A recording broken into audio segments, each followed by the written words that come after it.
Vamos lá então. O tema da nossa palavra é o confronto com a verdade. Eu gostaria de começar pedindo para que vocês fechem os seus olhos.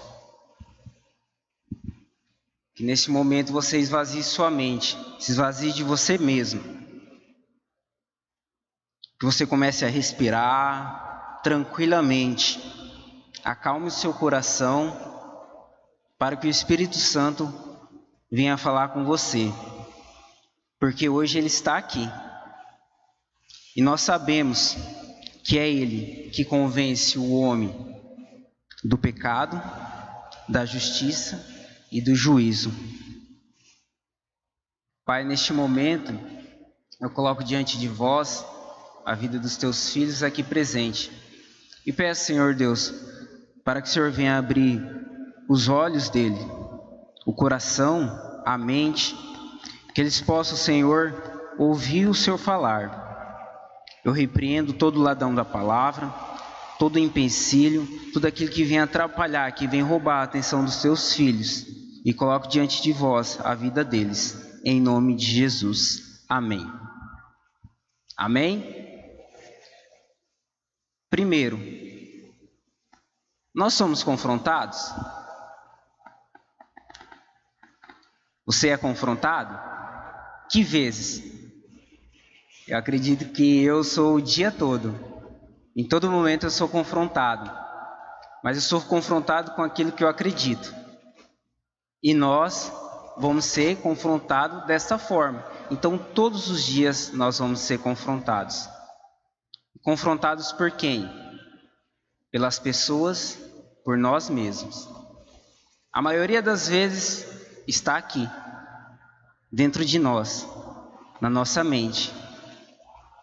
E o que eu quero trazer essa mensagem é a respeito de um homem. A Bíblia conta a história de um homem chamado Saulo, no livro de Atos. Um homem que perseguia o caminho do Senhor. Esse homem seguia os cristãos. Então, todos aqueles que acreditavam em Cristo eram chamados do caminho do Senhor. Esse homem chamado Saulo era fariseu. Ele era um jovem prodígio. Ele era doutrinado pelo sacerdote Gamaliel. Esse homem era um homem muito importante perante o Sinédrio, o Conselho Superior. Saulo, ele foi instruído na palavra por um homem que foi doutrinado pela lei. Então, ele seguia à risca tudo que estava na palavra. Quantos de vocês leem a Bíblia? Opa, eu vi algumas mãos. Vamos lá, gente. Quantos de vocês leem a Bíblia? Glória a Deus. Aqueles que não leem vão começar a ler. Então Saulo, ele conhecia muito bem a palavra. Porém, faltava uma coisa para ele: o compreendimento do Espírito. Ele vivia na lei, ele matava e morria pela lei. Em Atos, do capítulo 7 a 8, conta a história de um jovem chamado Estevão. Estevão foi ungido um ombreiro do Senhor. E Estevão era um jovem muito fervoroso. Ele anunciava o Evangelho. Ele não tinha medo. Porém, um dia ele foi confrontado. E as pessoas acusaram ele. E aí, ele foi apedrejado. Ele foi morto. Para aqueles que não conhecem, eu gostaria que vocês lessem depois essa história. A história de Estevão. Mas a pessoa que eu quero dar ênfase aqui é Saulo. Saulo estava ali presente. Saulo foi uma das testemunhas que apedrejou o jovem Estevão. E o que quero dizer para vocês? Ele conhecia a lei. Ele viu aquele menino anunciar que quem era o Messias era Cristo. Mas ele não compreendia, porque faltava o conhecimento do Espírito. Então, Saulo, ao ver aquele jovem morrendo, ele ficou indignado, porque as pessoas estavam enganando os outros. E os fariseus, eles cobravam que era lei. Então ele começou a ir a perseguir. Ele começou a perseguir o caminho. Ele começou a perseguir as pessoas que acreditavam em Cristo. Ele matava jovens, homens, mulheres, crianças. Ele matava pela lei, por aquilo que ele acreditava. E aqui eu quero chegar a um ponto. O ponto onde Saulo foi confrontado com aquilo que ele acreditava, que é o que nós devemos ser todos os dias confrontados. E aqui, no capítulo 9 de Atos, começa no versículo 1. Então, enquanto isso, Saulo não parava de ameaçar os seguidores do Senhor Jesus. Ele foi falar com um grande sacerdote e pediu cartas de apresentação para as sinagogas da cidade de Damasco. Com esses documentos, Saulo podia prender e levar para Jerusalém os seguidores do caminho do Senhor, que moravam ali, tanto os homens como as mulheres. Mas, na estrada de Damasco, quando Saulo já estava perto daquela cidade, de repente, uma luz que vinha do céu brilhou em sua volta, e ele caiu no chão, e ouviu uma voz dizendo: Saulo, Saulo, por que me persegues? E nesse instante Saulo já perguntou: quem é o Senhor? E ele respondeu em voz: eu sou Jesus, aquele que você persegue. Mas lembre-se, levante-se, entre na cidade, e ali dirão a vocês o que deve fazer. Saulo pegou documentos e foi atrás dos homens e mulheres daquela cidade. Quantos de nós pegamos as nossas coisas, aquilo que acreditamos, e vamos confrontar outras pessoas com as nossas verdades? Muitos de nós, eu mesmo faço isso. Porém, houve uma luz. E nessa noite há uma luz. Não é porque essa luz está aqui, não. Há uma luz aqui. Há uma luz dentro de você. Porque o Senhor, Ele deixou para nós o Espírito. E o Espírito está dentro de nós. E é esse Espírito que nos traz o convencimento do pecado, da justiça e do juízo. É esse mesmo Espírito que nos dá o conhecimento da palavra. Porque não adianta nada a gente ler a Bíblia e não compreender ela como um todo. Não adianta nada você ler apenas um versículo. Não adianta. Você tem que compreender ela em profundidade. É pegar aquele capítulo, desmiuçar ele e ver as referências dele e procurar outras traduções daquela palavra. É você confrontar.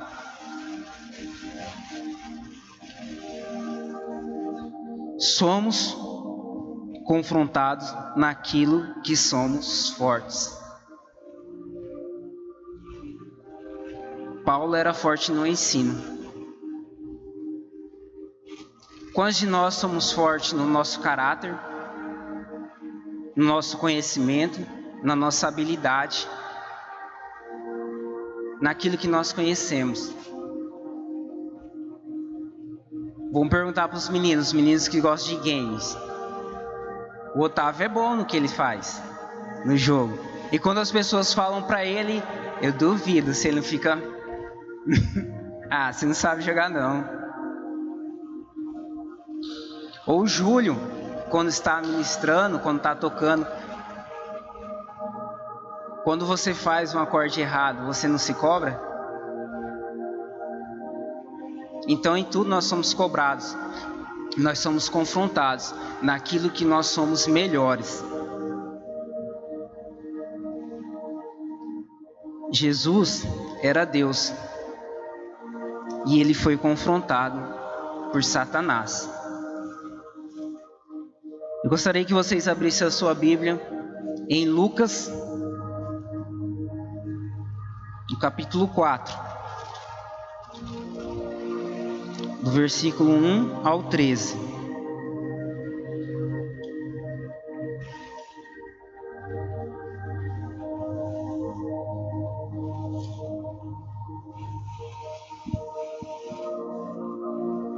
Todos encontraram? Amém? E ali está assim: Jesus, cheio do Espírito Santo, voltou do rio Jordão e foi levado pelo Espírito ao deserto. Entenda, Jesus aqui acabou de ser batizado. Ele desceu sobre as águas. E ali uma voz soou: eis o meu filho amado. Eis o meu filho amado. E logo após isso ele estava cheio do Espírito Santo. E esse próprio Espírito levou Jesus ao deserto. Entenda, Jesus era Deus. Ele tinha total convicção de quem ele era. Ele tinha sua identidade assim, firmada, porque ele cumpriu o seu propósito. Então ele sabia o que ele veio fazer. E aí ele foi tentado naquilo que ele era mais forte. Ali ele foi tentado pelo diabo durante 40 dias. Neste tempo todo, ele não comeu nada e depois ele sentiu fome. Então o diabo lhe disse: se você é filho de Deus, mande que essa pedra vire pão. Olhe, Satanás usou a palavra. E Jesus respondeu: as Escrituras afirmam que o ser humano não vive só de pão. Aí o diabo levou Jesus para o alto, mostrou-lhe um instante todos os reinos do mundo e disse: eu lhe darei todo este poder e toda essa riqueza, pois tudo isso me foi dado e posso dar a quem eu quiser. Isso tudo será seu se você se ajoelhar diante de mim e me adorar. Satanás usou aquilo que seria de Jesus, porque Satanás, ele conhece a verdade, porém ele é mentiroso. Mas nada muda, ele conhece a verdade, ele conhece a palavra mais do que nós mesmos, porque ele vivenciou tudo aquilo. Ele conhece. Entenda, você vai ser confrontado naquilo que você é forte. E aí, eu oro para que o Espírito Santo te dê sabedoria neste momento, para você ser como Jesus, que usou a palavra. Continuando. E Jesus respondeu: as Escrituras Sagradas afirmam: adore o Senhor seu Deus e sirva somente a Ele. Depois o diabo o levou a Jerusalém e colocou-o na parte mais alta do templo e disse: se você é filho de Deus, jogue-se daqui, pois as Escrituras afirmam: Deus mandará que os seus anjos cuidem de você. Eles vão segurar com as suas mãos para que nem mesmo os seus pés sejam feridos nas pedras. Então Jesus respondeu: as Escrituras afirmam: não ponha à prova o Senhor seu Deus. Quando o diabo acabou de tentar Jesus, de todas as maneiras, ele foi embora por alguns tempos. Nós vemos essa história em Marcos, no capítulo 1, do versículo 12 ao 13, em Mateus 4, do 1 ao 11. A mesma história. E aí? A verdade. Jesus foi confrontado naquilo que ele era forte. Vocês vão ser confrontados naquilo que vocês são fortes.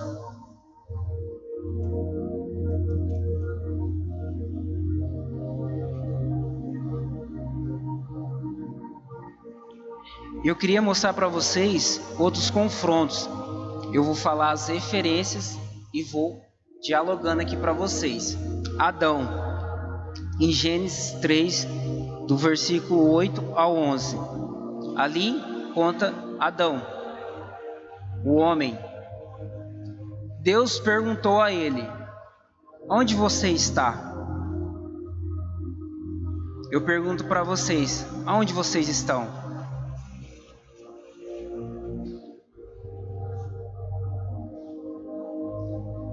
Outra pergunta, Deus fala: quem disse que vocês estão sem roupas? Quem disse que vocês estão errados?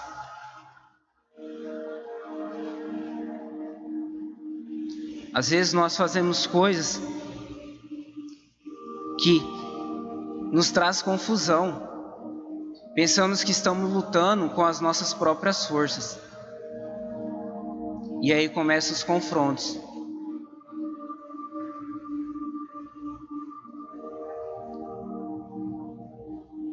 Eu quero trazer para vocês este momento. Feche os olhos de vocês. Quero fazer uma coisa diferente.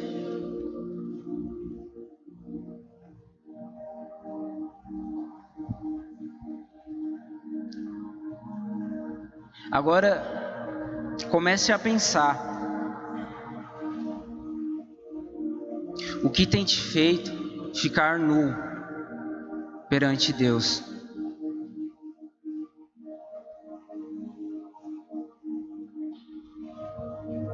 Neste momento o Senhor vai te trazer flashes.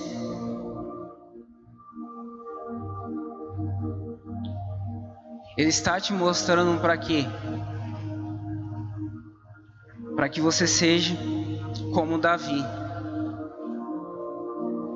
Davi foi confrontado pelo profeta Natan, por ter pecado. E naquele mesmo instante, ele se arrependeu.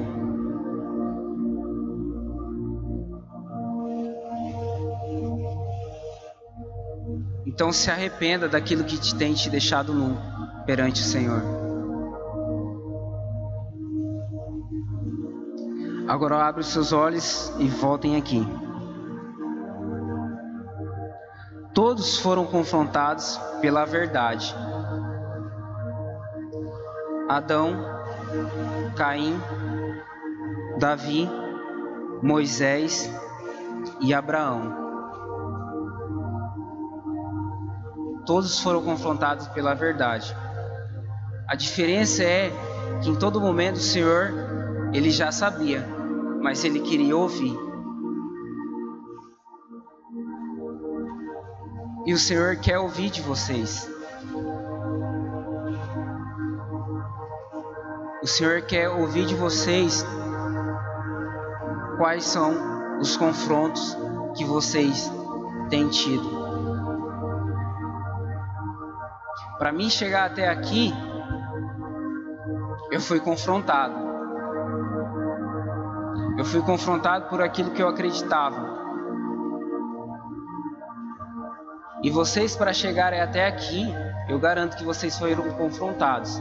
Por que vocês vão para a igreja? O que vocês vão fazer lá? Para que isso?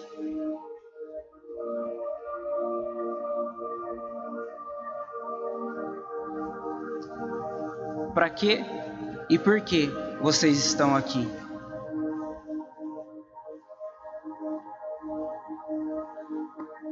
Quais são os seus motivos?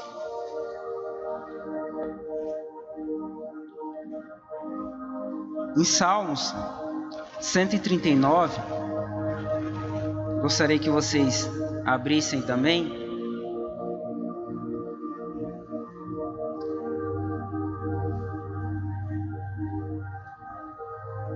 Este é um salmo de Davi. Senhor Deus, tu me examinas e me conheces.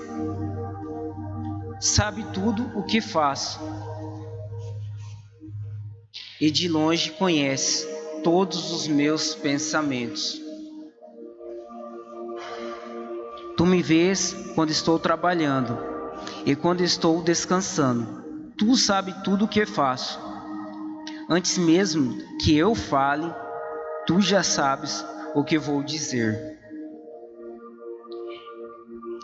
Estás em volta de mim, por todos os lados, e me protege com o teu poder. Eu não consigo entender como tu me conheces tão bem. O teu conhecimento é profundo demais para mim. Aonde posso ir a fim de escapar do teu espírito? Para onde posso fugir da tua presença? Se eu subir aos céus, tu lá estás. Se descer ao mundo dos mortos, lá estás também. Se eu voar para o Oriente ou vim viver nos lugares mais distantes do Ocidente, ainda ali tua mão me guia. Ainda ali tu me ajudas. Eu poderia pedir que a escuridão me escondesse e que em volta de mim a luz virasse noite. Mas isso não adiantaria nada, porque para mim a escuridão não é escura e a noite é tão clara como o dia. Tu não fazes diferença entre a luz e a escuridão. Tu criaste cada parte do meu corpo. Tu me formaste na barriga de minha mãe.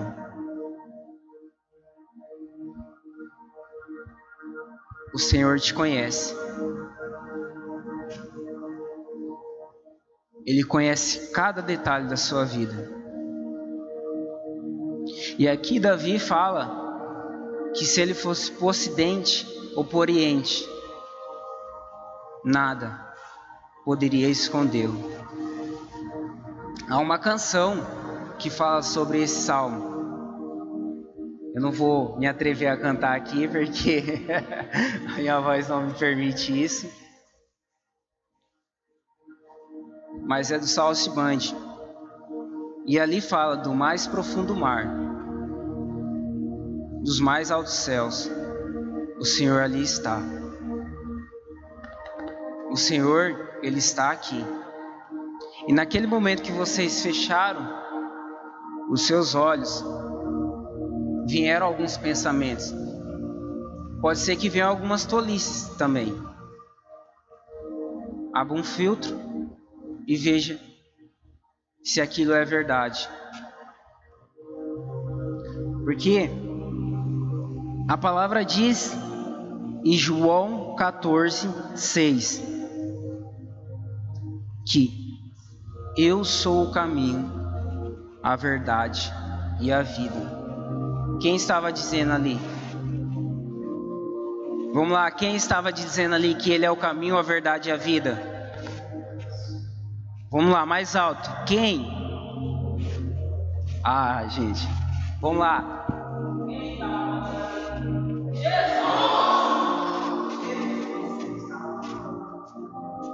Jesus estava falando que Ele é o caminho, a verdade e a vida. Então, quando as pessoas forem te confrontar com as verdades dela, entenda que quem é a verdade absoluta é Jesus. E somente Ele sabe os planos que tem para vocês. Planos de prosperarem, de crescerem.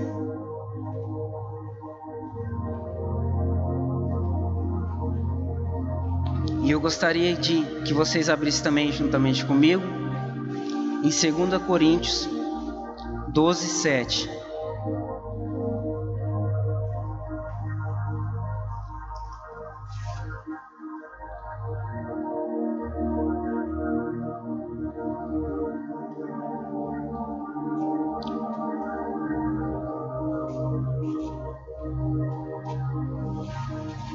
Todos encontraram? vamos ler do 7 ao 9. Mas, para que não ficasse orgulhoso demais por causa das coisas maravilhosas que vi, eu recebi uma doença dolorosa, que é como um espinho em meu corpo. Ela veio como uma mensagem de Satanás para me dar bofetadas e impedir que eu fique orgulhoso. 3 vezes orei ao Senhor, pedindo que Ele me tirasse esse sofrimento. Mas Ele me respondeu: a minha graça é tudo o que você precisa, pois o meu poder é mais forte quando você está fraco. Até aqui. Quantos de nós temos dores?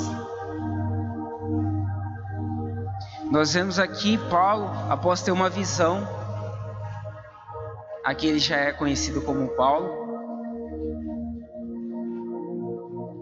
e ali ele fala sobre um espinho na carne. Quantos de nós aqui temos dores? Essa dor não te impede de servir a Deus. Essa dor não impediu de Paulo escrever mais de 13 cartas às igrejas. Essa dor não te impede de falar do amor de Deus. Esta dor não te impede de você orar pela pessoa que está do seu lado.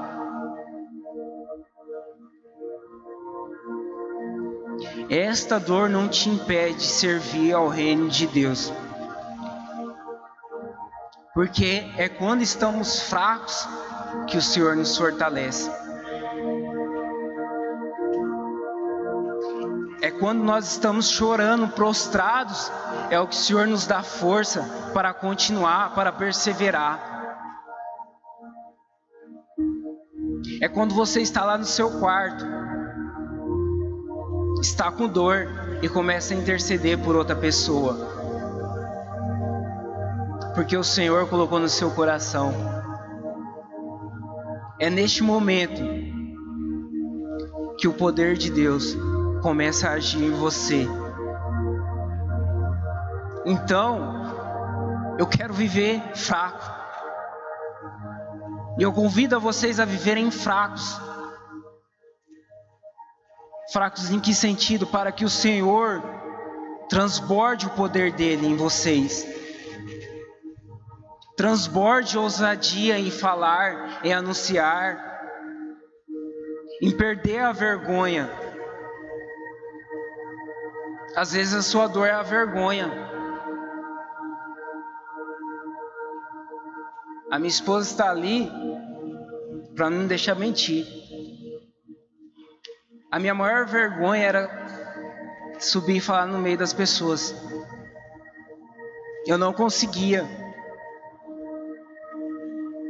Isso era o meu maior desejo, era estar aqui, sendo um instrumento do Senhor. Isso me causava dor, porque eu via tantas pessoas que precisavam ouvir. Às vezes eu falava com o outro, mas eu pensava que eu precisava alcançar mais pessoas. E essa era uma forma. Então eu orei. Eu vejo que muitos aqui têm vergonha. Então ore, peça a Deus, porque Ele te dá força, assim como Ele deu forças para Paulo, pois a graça do Senhor nos basta, e nada pode nos separar do amor de Deus. Eu gostaria de chamar o pessoal do louvor, que viesse aqui, que vocês ficassem sentados mesmo. Aqueles que estivessem com as pernas cruzadas, descruzassem as pernas, descruzasse tudo. Sintam-se livres.